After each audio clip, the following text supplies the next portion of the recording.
He never stopped, even when it stopped making sense. Even when his body broke, even when the odds stopped being realistic, even when winning no longer promised peace, he kept going. And at some point, it stops looking like strength. It starts looking like something else, something quieter, something harder to explain.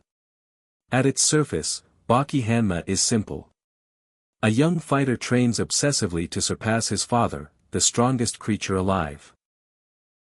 Every fight is bigger, more brutal, more absurd than the last. But that's not what this story is really about. Because beneath the violence, Baki is not chasing victory. He's chasing something far more human. Baki trains constantly, obsessively, and alone. There's no applause, no audience, no guarantee it will ever be enough.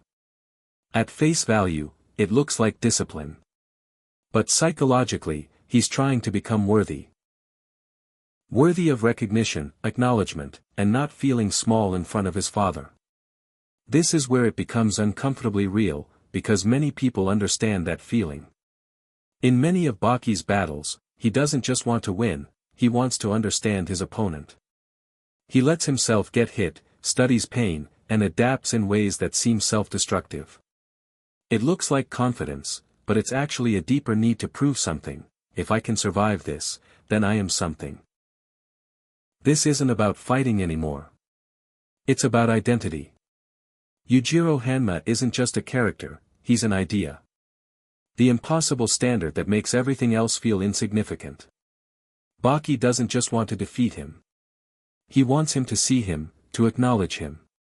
This turns every act of perseverance into something tragic, because it's no longer just about strength, it's about approval.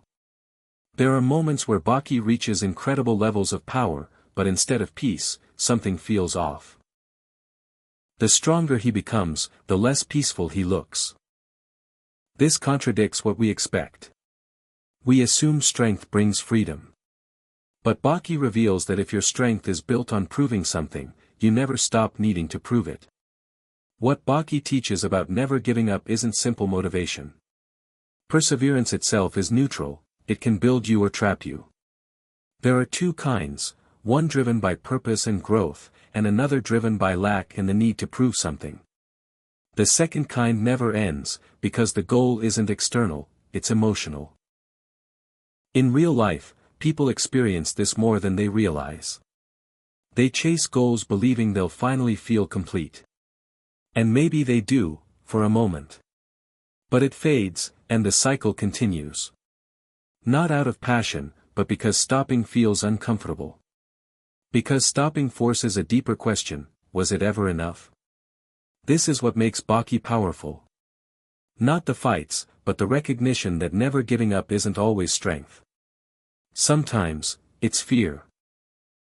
Fear of standing still, of feeling incomplete, of realizing that what you've been chasing was never meant to fix what you thought it would. Baki never stops, and that's both admirable and a warning. Endurance without reflection becomes a loop. Strength without understanding becomes a burden. The real lesson isn't just to keep going, it's to ask why you're going. Because real strength might not be in pushing forward